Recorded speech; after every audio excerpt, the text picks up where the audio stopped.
வணக்கம், நான் தான் சௌமியா. நம்ம 75 டேஸ் சேலஞ்சில் இன்றைக்கி டே 4ஓட ரொட்டீன் தான் உங்கள் கூட நான் ஷேர் பண்ணிக்க போகிறேன். காலையில் 4:30க்கெலாம் எழுந்தாச்சு. எப்பயுமே எத்தனை மணிக்கு டைமிங் வந்து காட்ட சொல்லியிருந்தீங்க. 4:30க்கு எழுந்திருப்பேன். ஒரு அரை மணி நேரம் எனக்கான டைம். ஸோ ப்ரஷ் பண்ணிவிட்டு ஃப்ரெஷ்அப் ஆகிட்டு கொஞ்சமாக ப்ளைனாக ஃபாஸ்ட்டு வார்ம் வாட்டர் குடிச்சிடுவேன். அதுக்கப்புறம் ஏதாவது டீடாக்ஸ் வாட்டருக்காக ஏதாவது இன்ஃப்ளூயன்ஸ் வாட்டர் மாதிரி போட்டு வச்சுட்டு வாக்கிங் போயிடுவேன். போயிட்டு வந்துட்டு அதுக்கப்புறம் அதை குடிப்பேன். ஏன்னா ப்ளைனாக தண்ணி வந்து அதிகமாக குடிக்கவே முடியாது. கொஞ்சம் காலையிலே எழுந்து குடிக்கும்போது வாமிட் வர மாதிரி இருக்கும். அதனால் அதில் வந்து ஜீரா போட்டு குடிக்கிறது, இல்லைன்னா கொஞ்சமாக வந்து கிராம்பு போட்டு பட்டை போட்டு அந்த மாதிரி ஏதாவது ஒரு ஃப்ளேவர்புளாக குடித்தோம் அப்படின்னா ஓரளவுக்கு நல்லாயிருக்கும் அப்படின்றதுனால. அண்ட் வாக்கிங் போயிட்டு வந்து அதுக்கப்புறமா குடிப்பேன். வாக்கிங் போகிறதுக்கு முன்னாடி கொஞ்சமாக தண்ணி குடிச்சிட்டு நடப்பேன். அண்ட் வந்து தான் அதுக்கப்புறம் நான் வெயிட்டுமே செக் பண்ணுவேன். ஏன்னா எழுந்த உடனே நம்ம வெயிட் வந்து ரொம்ப ஹெவியாக இருக்க மாதிரி எனக்கு ஒரு ஃபீல் இருக்கும். சரி ஓகேன்னு சொல்லிவிட்டு அப்படியே ஒரு 45 மினிட்ஸ் வரைக்கும் நடப்பேன். அண்ட் தனியாக நடக்கிறேன் அப்படின்னா ஹெட்செட்டில் பாட்டு போட்டுட்டு நம்ம நடக்க ஆரம்பிப்பேன். ஸோ பாட்டுனா வந்து பார்த்திங்கன்னா நல்லா ஹெவியான குத்து சாங் கேட்பேன். மெலோடிலாம் காலைல எழுந்தோடனே கேட்டிங்க அப்படின்னா அன்றைக்கி டே ஃபுல்லாக ரொம்ப டல்லாக இருக்கிற மாதிரி எனக்கு ஒரு ஃபீல் இருக்கும். அதனால் முடிஞ்ச அளவுக்கு ஹெவியான பீட் உள்ள சாங்ஸு, கானா சாங்ஸு அண்டு தேவா மியூசிக்கில் இருக்கிற பாட்டெல்லாம் கேட்பேன். அண்ட் இன்னும் கொஞ்சம் போனால் நல்லா இன்னும் நல்லா வில்லேஜ் சாங்ஸ்லாம் இருக்குல்ல 90ஸில், அதுவும் அந்த பஸ்ஸில் போகிற சாங்ஸ்லாம் கேட்டிங்க அப்படின்னா இன்னுமே எனர்ஜிட்டிக்காக இருக்கும். எனக்கு ரொம்ப பிடிக்கும். அப்படின்ட்டு ஒரு 10 பாட்டு கேட்டால் போதும். நம்ம பாட்டு அப்படியே ஒரு 4 ரவுண்ட் 5 ரவுண்ட் நடந்தோம் அப்படின்னா ஓகே தான். நம்ம நடக்க அப்படியே கொஞ்சம் கொஞ்சமாக வெளிச்சம் வர ஆரம்பிச்சிடும். அப்படியே வெளிச்சம் வந்ததுக்கப்புறம் வீட்டுக்கு வந்துடுவேன். ஸோ அப்படி தான் இப்போதைக்கு வாக்கிங் மட்டும்தான் போகிறேன். அந்த ஃபுட்டை எவ்வளோக்கு எவ்வளோ நீங்கள் ஃபுட்டை கண்ட்ரோலில் வச்சுக்கிட்டு இது கூட கொஞ்சமாக எக்ஸசைஸோ வாக்கிங்கோ பண்ண ஆரம்பிச்சிட்டிங்க அப்படின்னா உங்களோட வெயிட்டில் வந்து நல்லா டிஃப்ரெண்ட் தெரிய ஆரம்பிக்கும். நீங்கள் என்ன தான் மாஞ்சி ஒர்க் அவுட்லாம் பண்ணிவிட்டு சாப்பாடில் நம்ம கோட்டை விட்டுட்டோம் அப்படின்னா வெயிட் வந்து ஒன்றுமே பண்ணவே முடியாது. அதனால் 80% உங்களோட ஃபுட்டில் மட்டுமே உங்களோட கவனம் இருக்கட்டும். அண்ட் வாக்கிங் எக்ஸசைஸ் எல்லாமே அது பாடி டோன் ஆகும்போது அதை நீங்கள் பண்ணிக்கிட்டிங்கன்னா பெட்டர் தான். ஸோ ஒரு 6 o'clockலாம் வீட்டுக்கு வந்துட்டேன். ஸோ வந்துட்டு அதுக்கப்புறம் வெயிட்டை வந்து செக் பண்ணிக்கிட்டேன். ஸோ நேற்றுக்கும் இன்றைக்கும் ஒரு 600 grams ஒரு 1/2 கிலோ வரைக்கும் குறைஞ்சிருக்கு. அண்ட் அதுக்கப்புறமா நான் வந்து கொஞ்சமாக ஜீராவும் அதுக்கப்புறம் கொஞ்சமாக பெருஞ்சீரகமும் போட்டிருந்தேன். ஜீரா வந்து கொஞ்சோண்டு இருந்தது, அதனால கொஞ்சம் பெருஞ்சீரகம் போட்டு அதை கொதிக்க வச்சு ஆஃப் பண்ணி வச்சுட்டு போயிட்டு வந்து குடிச்சிட்டு அண்டு லன்ச் எல்லாமே ரெடி பண்ண ஆரம்பிச்சிட்டேன். அண்டு மதியம் லன்ச்சுக்கு வந்து பார்த்திங்கன்னா புளி சாதம், அதுக்கு வந்து பொட்டேட்டோ ஃப்ரை, பாப்பாவுக்கும் அவங்க அப்பாவுக்கும் பொட்டேட்டோ ஃப்ரை பண்ண போகிறேன். அண்டு அன்றைக்கி வந்து பட்டாணி ஊற வச்சு ஃப்ரிட்ஜில் ஸ்டோர் பண்ணி வச்சுருந்தேன். அதை அப்படியே எடுத்து நம்ம ஒரு மசாலா மாதிரி செஞ்சுட்டு அண்டு காலையில் பிரேக்ஃபாஸ்ட்டுக்கு ஆகாது. அந்த சாதம் வடித்து அதை நல்லா ஆற விட்டுட்டேன். ஆறினதுக்கப்புறம் கின்னா அது கொஞ்சம் உடையாமல் இருக்கும் அதுக்காக. அண்டு கிரேவி ஒரு பக்கம் விசில் வச்சுருக்கேன். நல்லா வெந்ததுக்கப்புறம் தேங்காய் அரைச்சி ஊற்றுறதுக்கு முன்னாடி நான் எடுத்துக்கணும் அதுக்காக. அண்டு ரைஸுக்கு கொஞ்சமாக முட்டை வந்து வெங்காயம் தக்காளி போட்டு மசாலா மாதிரி பண்ணிவிட்டேன். அதாவது கிரேவிக்கு அரியும் போதே சேர்த்து இதில் கொஞ்சம் எடுத்து அதில் கொஞ்சம் இதில் கொஞ்சம் அப்படின்னு ரெடி பண்ணியாச்சு. அண்டு காலையில் இந்த வேலையெல்லாம் முடிஞ்சுது. அண்டு என்னெல்லாம் எடுத்து வைக்கணுமோ அதெல்லாமே எடுத்து வச்சாச்சு.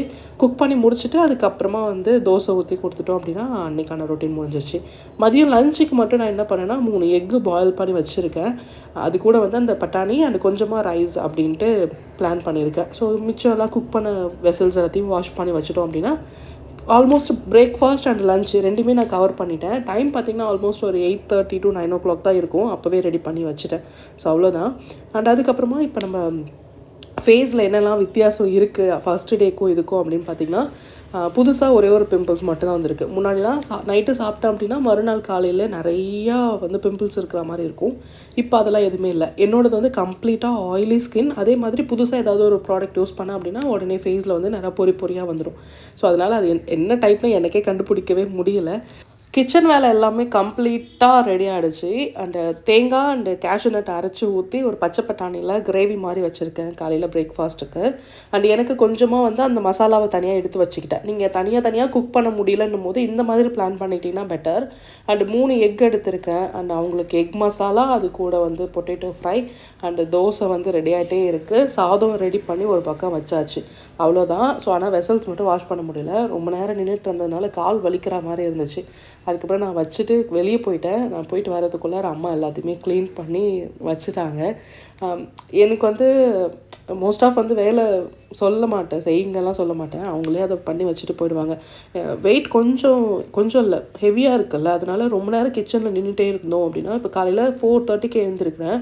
9:30 வரைக்கும் நின்றுட்டே தான் இருக்கிற மாதிரி இருக்குது. ஸோ அதனால தான். அண்ட் என்னோடய ஃபாஸ்டிங்கை பிரேக் பண்ணுறதுக்கு கருவேப்பிலை, கொத்தமல்லி, புதினா போட்டு நல்லா மிக்சியில் அரைச்சிட்டு கொஞ்சமாக லெமனை பிழிஞ்சு விட்டு இதை குடிச்சிடணும். இந்த ஜூஸ் வந்து உங்களோட ஸ்கின்னை கிளியர் பண்ணுறதுக்கு செம்மையாக ஹெல்ப் பண்ணும். அண்ட் இது குடித்ததுக்கப்புறம் உங்களுக்கு வயிறு வலிக்கிற மாதிரி இல்லை ஸ்டொமக் அப்செட் ஆகுற மாதிரி இருக்கும். அது ஒன்றும் பிரச்சனை இல்லை, அது ஒன்றும் ஆகாது.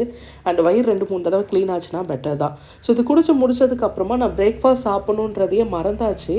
அண்ட் அடுத்ததாக கொஞ்சம் வெளியே போகிற வேலைலாம் இருந்தது. அப்படியே வெளியே போயிட்டு அண்டு அங்கே போனதுக்கப்புறம் நமக்கு லைட்டாக அந்த பசி எடுக்கிற ஃபீல் கிடைக்கும் இல்லையா? ஸோ அதனால நான் என்ன பண்ணேன், ஆக்சுவலாக அந்த ஜூஸ் குடித்ததுக்கப்புறம் எனக்கு ஒரு மைண்ட் செட் வந்துருச்சுன்னு வச்சுக்கோங்களேன். அந்த பசியே சூப்பராக உங்களால் கண்ட்ரோல் பண்ண முடியும். அண்ட் ஏன்னா நிறைய சாப்பிட்ற பர்சன் அந்த டைமில் நம்ம கட் பண்ணுறோன்னும் போது அந்த மைண்ட் செட் தான் ரொம்ப முக்கியம்.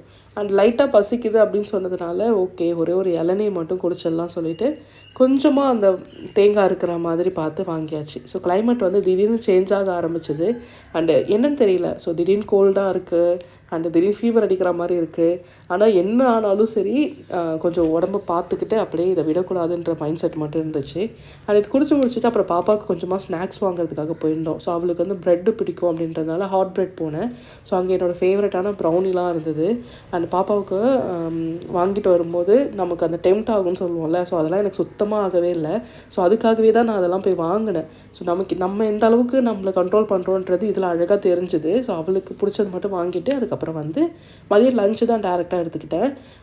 அந்த பசியை நம்ம கண்ட்ரோல் பண்ணுறதுனால நமக்கு செம்மையாக கோவம்லாம் வரும். நான் வந்தோடனே பாப்பா கிட்ட அந்த கோவத்தை கூட காட்டிட்டேன். எனக்கு அது ரொம்ப ஒரு மாதிரி கொஞ்சம் நேரம் கழிச்சு கொஞ்சம் கஷ்டமாக இருந்தது. அண்டு உட்டில் வந்து ஒரு பழைய விநாயகர் வாங்கிட்டு வந்திருந்தோம். ஸோ இது வந்து ரெடி பண்ணிவிட்டு நான் வெளியே வச்சுட்டு அப்புறமா உங்ககிட்ட காட்டுறேன். அண்ட் அதுக்கப்புறம் இன்றைக்கான ஆர்டர்ஸ் எல்லாமே இருந்துச்சு. ஒருத்தவங்க வந்து புது வீடு புகு விழா போகிறாங்க. ஸோ அதுக்காக வந்து இந்த 5 சாமியும் ஒரே ஃப்ரேமில் இருக்கும்ல, ஸோ அதை ஆர்டர் பண்ணியிருந்தாங்க. அது கூட உருளி அதுக்கப்புறம் கொஞ்சம் திங்ஸ்லாம் ஆர்டர் பண்ணியிருந்தாங்க. ஸோ அதெல்லாமே ரெடி பண்ணி எடுத்துகிட்டு வர்றதுக்காக தான் வெளியே போயிருந்தேன். ஸோ இது ரெடி ஆகிடுச்சு. அண்ட் இதில் வந்து கிளாஸ் வராது, நாங்கள் மேட் ஃபினிஷில் தான் கொடுப்போம். ஏன்னா சாமி பொருள்ன்றதுனால உடையாமல் போகணுன்றதுக்காக. அண்ட் இன்றைக்கான ஆர்டர்ஸ் எல்லாத்தையுமே எடுத்து வச்சுட்டு பேக் பண்ண ஸ்டார்ட் பண்ணியாச்சு. ஸோ இது வந்து லைட் வெயிட்டான 6 முக விளக்கு. ஸோ சுற்றி 6 விளக்கு வரும், நடுவில் 6 இன்ச்சில் உங்களுக்கு வேல் வரும். கீழே வந்து இதை வந்து கைட்டிக்கலாம், ஸோ வாஷ் பண்ணுறதுக்கு கைட்டிக்கலாம். சரவண பவனில் 9 இன்ச்சு பிளேட் வந்து ஆர்டர் பண்ணியிருந்தாங்க அது. அண்ட் பாவை விளக்கு இது வந்து 4 இன்ச்சில் வரும் பாவை விளக்கு. அண்ட் லோட்டஸ் தீபம் மாதிரி இது ஒரு தீபம் தான். ஸோ இது வந்து சின்னதாக இருக்கிற லோட்டஸ் தீபம். அண்டு கூடவே வந்து லக்ஷ்மி அண்ட் விநாயகர் அண்டு அதுக்கப்புறம் அன்னபூரணி ஸ்டாச்சு அதை ஆர்டர் பண்ணியிருந்தாங்க. இது வந்து சின்னது ஒரு 2 இன்ச்சஸ் தான் இருக்கும். பட் ஆனால் அவ்வளோ அந்த ஒரு வேலையும் அதில் அவ்வளோ அழகாக இருந்தது. அண்ட் அது வைக்கிற மாதிரி ஒரு மனையும் ஆர்டர் பண்ணியிருந்தாங்க. ஸோ இந்த மனையில் வச்சு பார்க்குறதுக்கு சூப்பராக இருக்கும். இந்த மனையுமே ஹெவி வெயிட் அண்டு அதில் இருக்க ஒர்க்கும் தெளிவாக இருக்கும். அண்ட் இது கூட வந்து அவங்க உருளி ஆர்டர் பண்ணியிருந்தாங்க சொன்னால. ஸோ இந்த உருளி தான் நான் வீட்டில் வச்சுருக்கிறது. உங்களுக்கு வந்து 9 இன்ச் to 9 to 10 இன்ச்சஸ் வரும். ஸோ அதுக்கப்புறம் வந்து இது வந்து கஜ விளக்கு, கஜலக்ஷ்மி இருப்பாங்க, 2 யானை வரும். அண்ட் சஸ்திரபந்தமும் அது கூட வந்து ஒரு திருவாச்சி 8 இன்ச்சில் வர திருவாச்சி. அண்ட் ஃபோட்டோவில் பார்த்திங்கன்னா முருகர் வள்ளி தெய்வானை இருக்கிறது. அப்புறம் பெரிய ஃபோட்டோ எல்லாமே ஆர்டர். ஸோ எல்லாமே பேக் பண்ணதுனால இதை காட்ட முடியல. ஸோ இதுதான் இன்றைக்கான பேக்கிங் ஆர்டர்ஸ் எல்லாமே ரெடி ஆகிட்டே இருந்தது. இதெல்லாமே கடன் எழுதி கொடுத்துட்டு நீங்கள் பேக்கிங்லாம் போட்டு வைங்க, நான் வாக்கிங் மட்டும் போயிட்டு வந்துடுறேன்னு சொல்லிவிட்டு ஈவினிங் வாக்கிங் போக ஸ்டார்ட் பண்ணேன். சில பேர் வந்து வாக்கிங் போனால் மட்டும் போதுமான்னு கேட்பாங்க. சில பேர் வாக்கிங் போகாமல் குறைச்சா குறையுமா அப்படின்னு கேட்பாங்க. ஒருத்தவங்களோட பாடி வந்து ஒரு மாதிரி. ஸோ அதனால் இப்படி தான் நடக்கும்லாம் யாராலையும் கெஸ் பண்ணவே முடியாது. நீங்கள் உங்களுக்காக சில எஃபர்ட்ஸ் எடுத்து பண்ணும்போது நீங்கள் அதில் நிறைய விஷயங்களை லேர்ன் பண்ணிக்கலாம். ஸோ எது பண்ணலாம், எது பண்ணக்கூடாது, எது நமக்கு செட் ஆகும் ஆகாதுன்றது இதில் உங்களுக்கு அழகாக தெரியும். அண்ட் பீச் பக்கம் தான் வாக்கிங் போயிருந்தேன். ஸோ அங்கே போய் கொஞ்சம் நேரம் நின்று வேடிக்கை பார்த்துட்டு அண்ட் சன் இல்லை, பட் ஆனால் அந்த வியூ சூப்பராக இருந்துச்சு. அங்கே கொஞ்சம் நேரம் நின்றுட்டு அதுக்கப்புறம் திருப்பி வந்தாச்சு. அண்டு மார்னிங் அண்ட் ஈவினிங் 2 வேலையுமே நடக்கிறதுனால ஓரளவுக்கு நம்மளால் அன்றைக்கான கலோரிஸை பர்ன் பண்ணுறதுக்கு ஒரு 300 to 400 கலோரிஸ் வந்து எனக்கு பர்ன் ஆகும். இப்போ காலையில் ஒரு 5K நடப்பேன், ஈவினிங் ஒரு 5K 10K வரைக்கும் நடந்திருப்பேன். ஸோ அதனால் வாட்ச் போட்டிருக்கிறதுனால அதில் ஈஸியாக கால்குலேட் பண்ணிக்க முடியுது. வாட்ச் இல்லைனாலும் பரவாயில்ல, 1 மணி நேரம் ஈவினிங் 1 மணி நேரம் அப்படின்ட்டு நீங்கள் நடங்க. ஹெல்த்தை தாண்டி உங்களோட மைண்டு செம்ம ஃப்ரீயாக இருக்கும். அண்ட் கொஞ்சம் நேரம் காமாக எதை பற்றி யோசிக்காமல் இருக்க ட்ரை பண்ணணும், அதுதான். ஸோ எனி டைம் ஏதாவது மண்டையில் போட்டு யோசிச்சிட்டே இருக்க தேவையில்லை, அவ்வளோதான். ஸோ அப்படியே அதை வாக்கிங் முடிச்சுட்டு அந்த வீட்டுக்கு வந்தாச்சு. வீட்டுக்கு வரும்போது பார்த்திங்கன்னா அரௌண்டு 6 o'clock இல்லை 5:30 தான். ஏன்னா 4:30க்கெலாம் நான் வாக்கிங் போயிருந்தேன். கிளைமேட்டு கொஞ்சம் சன் இல்லாமல் இருந்ததுனால அப்படியே போயிட்டேன். அண்ட் வீட்டுக்கு போயிட்டு வரும்போது அப்பா வந்து அங்கே பேக்கிங் வேலை எல்லாமே பார்த்துட்டு இருந்தார். ஃபோட்டோ ஃப்ரேம்ஸை பொறுத்த வரைக்கும் நான் சொல்லியிருக்கேன்ல, ஸோ டபுள் கோட்டிங்கில் நம்ம அதை பேக் பண்ணால் மட்டும்தான் அது உடையாமல் போகும். அண்ட் அதை முடிச்சுட்டு அதுக்கப்புறம் அப்படியே மேலே வந்துட்டு எனக்காக ஒரு பிளாக் காஃபி அண்ட் அதுக்கப்புறம் கொஞ்சம் ஏதாச்சும் சாப்பிட்ணும் போலவே இருந்துச்சு. ஏன்னா நடந்துட்டு வந்தோடனே அந்த எனர்ஜி ஃபுல்லாக டவுன் ஆக்கிடும். அண்ட் பேக்கிங் எல்லாமே ஆல்மோஸ்ட் முடிஞ்சிருச்சு. டின்னருக்கு வந்து நான் சக்கரவள்ளி கிழங்கு எடுத்துக்கிட்டேன். ஸ்டீம்டு ஃபுட்டாக இருக்கட்டும் அப்படின்றதுக்காக சக்கரவள்ளி கிழங்கு எடுத்திருந்தேன். பாப்பாவுக்கும் எனக்கு அண்ட் அப்படியே சேர்த்து வேக வச்சு ஒரு பக்கம் ரெடி பண்ணி வச்சுட்டேன். அண்ட் கொஞ்சம் ஈவினிங் வந்து நான் ஹாட் பிரெட் போயிருந்தேன்ல, ஸோ அங்கே வந்து இந்த சிக்கன் பிரெட் பீஸா மாதிரி ஒன்று கிடச்சிருந்தது. ஸோ மேலே நல்லா சீஸியாக அண்ட் சூப்பராக இருந்தது. ஸ்மெல் நல்லா இருந்துச்சு. அண்ட் அதை நான் வந்து சரி ஓகே கொஞ்சம் வந்து ஓடிஜியில் வந்து ஹீட் பண்ணி சாப்பிட்டா நல்லாயிருக்கும்னு சொல்லிவிட்டு ஹீட் பண்ணி தண்ணி அவங்க அப்பாவுக்கு தான் கொடுத்தேன். நான் சாப்பிடல. அண்ட் இதெல்லாம் நம்ம நினைப்போம்ல, ஸோ நமக்கு சில ஃபுட்டை பார்த்தா நமக்கு டெம்ட் ஆகிடும், உடனே நான் சாப்பிட்ருவேன் அப்படிலாம் நம்ம சொல்லுவோம்ல. ஸோ அது வந்து எந்த அளவுக்கு உங்களை நீங்கள் லவ் பண்ணுறீங்களோ அந்த அளவுக்கு உங்களை நீங்கள் கண்ட்ரோல் பண்ண முடியும். ஸோ உங்களை நீங்கள் கண்ட்ரோல் பண்ணவே முடியல அப்படின்னா, ஸோ உங்களோட கெப்பாசிட்டி வந்து ரொம்ப லோவாக இருக்குதுன்னு அர்த்தம். அதனால் உங்களை நீங்கள் கண்ட்ரோல் பண்ணுங்கள். ஸோ என்ன பண்ணணும், என்ன பண்ணக்கூடாது, என்ன யோசிக்கணும், என்ன யோசிக்கக்கூடாது, என்னெல்லாம் செய்யக்கூடாதுன்றதை யோசிங்க. சாப்பாடு விஷயம் மட்டும் கிடையாது, மற்ற எல்லாத்துலேயுமே சேர்த்து தான் சொல்கிறேன். அண்ட் கொஞ்சம் நல்லா ஹீட்டாகவே ஆச்சு. அண்ட் ஓடிஜி எடுத்துகிட்டு வந்து நான் இங்கே வந்து ஃபர்ஸ்ட் டைம் இப்போ தான் யூஸ் பண்ணுறேன். அது வந்து ஒரு ஷெல்ஃபுக்கு அடியில் மறைச்சி வச்சுட்டேன். ஸோ இப்போ தான் க்ளீன் பண்ணும்போது அதை கொஞ்சம் வெளியே எடுத்து வச்சுருக்கேன். இதுக்கப்புறம் இதில் ஏதாச்சும் ரெசிபீஸ் ட்ரை பண்ணலாம் அப்படின்றதுக்காக. ஸோ அதை அவங்களுக்கு கொடுத்துட்டு அந்த மற்ற வேலை எல்லாமே ஸ்டார்ட் பண்ணிட்டேன். அண்ட் மருதாணி அரைச்சி வச்சுருந்தேன். எனக்கு அது ரொம்ப 2-3 நாளாக வந்து வைக்கணும்னு யோசிச்சிட்டே இருந்தேன். சரி இன்றைக்கி பரவாயில்ல, இன்றைக்கி வச்சுடுவோம், நாளைக்கு எல்லாத்தையுமே க்ளீன் பண்ணிக்கலாம்னு சொல்லிவிட்டு கொஞ்சமாக பிளாக் காஃபி அதுக்கப்புறம் மாதுளம்பழம் உரித்து எடுத்துகிட்டு போயிருந்தேன். கிழங்கு வெந்துருச்சான்னு கொஞ்சம் செக் பண்ணிக்கிட்டேன். நைஃப் வச்சு நீங்கள் உள்ளார விட்டிங்க அப்படின்னா அது அடி வரைக்கும் போயிடுச்சுன்னா வெந்துருச்சு. இப்போ இது ஆனால் வேகலை, பாதி தான் உள்ளார போச்சு.